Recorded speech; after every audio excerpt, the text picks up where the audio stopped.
with everybody.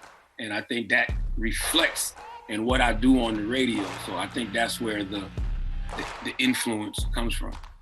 Well, you got a mission beyond yourself, right? It's Martin Luther King Jr. always said, man hasn't found something, or a person hasn't found something they're willing to die for, isn't fit to live. You found your grace.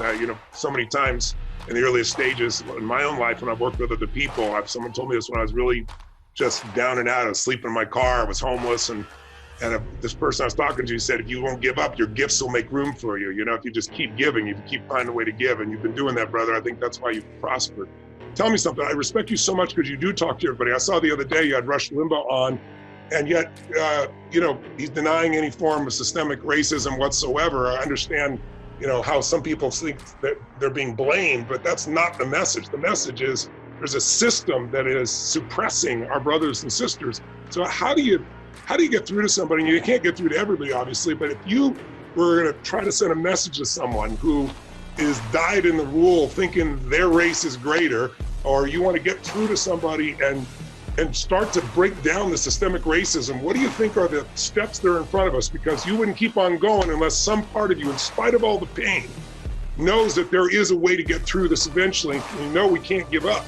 So tell me, what's the belief that keeps you going, and how do we attack this?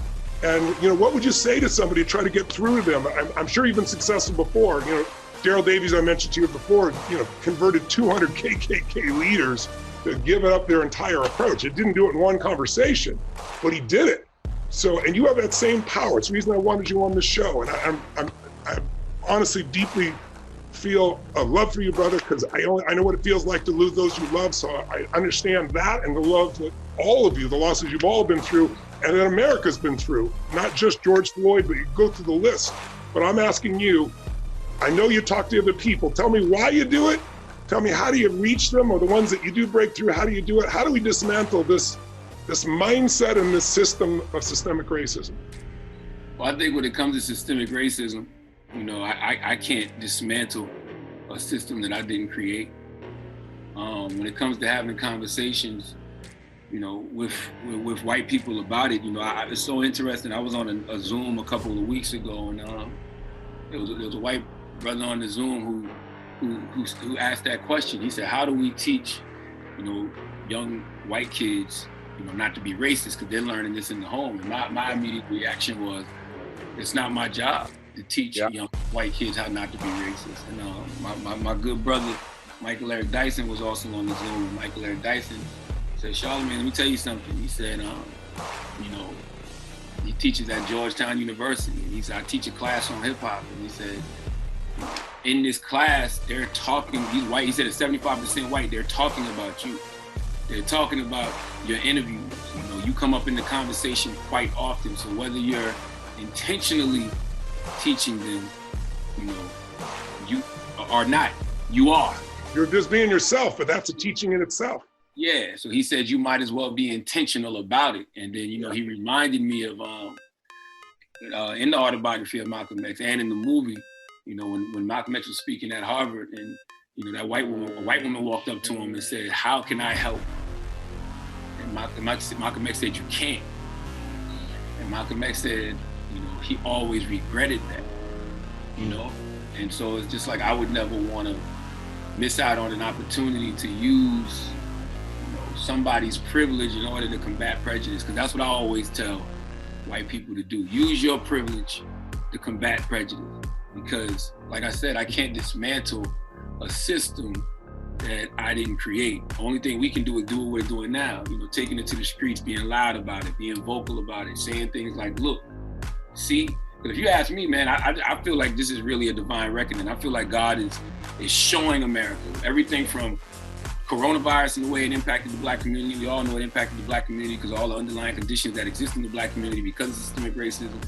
From watching another, Black man get killed in the middle of the street, from like Reverend Jesse Jackson saying earlier, like we are going to control an election this year. Like if Joe Biden doesn't lean into Blackness in a real way, he probably won't get elected in November. Just because if you think about in 2016, 4.4 million people that voted in 2012 stayed home. A third of them were Black because they just don't feel inspired You know, there's nothing energizing them. They feel like the hood and the black community have been the same for decades and decades and decades, regardless of who's in the White House. So you can't call Donald Trump a devil, because these people been living in hell.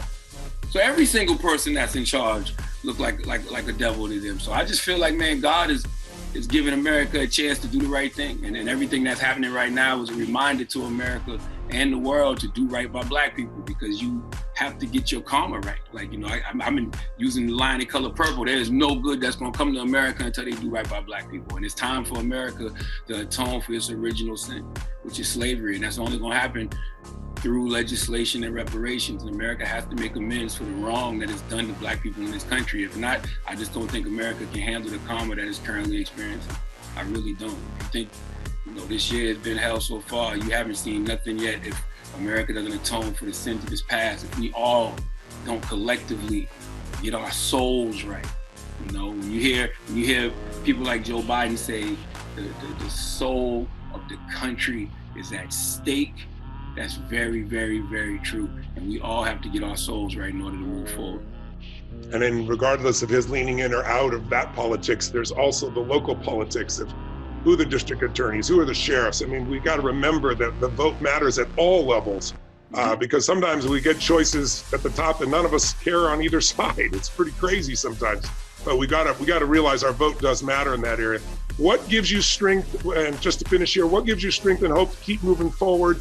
What is it? What's the message that you want all people to have that makes you believe that it can get better? Because otherwise you wouldn't be doing what you're doing, brother. There's some party, no matter how down you get, you keep on giving, you keep on going, you keep putting the light out in the midst of the darkness. What's the belief that keeps you going, and what makes you hopeful right now?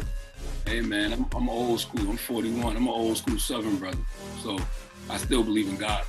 Yeah. You know what I mean? I don't know anything else. Yeah. I really don't. I didn't go to college. I don't have any degrees. I don't have anything else to fall back on. All I know is that I was taught to pray, and I was taught to pray hard. And I was always taught that, you know, regardless of what may be going on in your life, God will always get you through. I am the brother that absolutely believed in the story of Job. I am absolutely the brother that believed in the story of Noah. You know, so even when you know, when things get hard, that's what I do. I drop to my knees. When I get bad news, I drop to my knees. Whether it's, you know, whether it's bad news about something that's going on in my life, bad news about something that's going on with a friend, family member, people that I don't know. I'm a praying man. I come from a family of prayer warriors. So if you ask me what's getting me through, it's always gonna be God. But boy, I tell you something, it gets harder and harder and harder and harder every day. I'm not gonna lie to you. Like, it gets hard. It gets so hard sometimes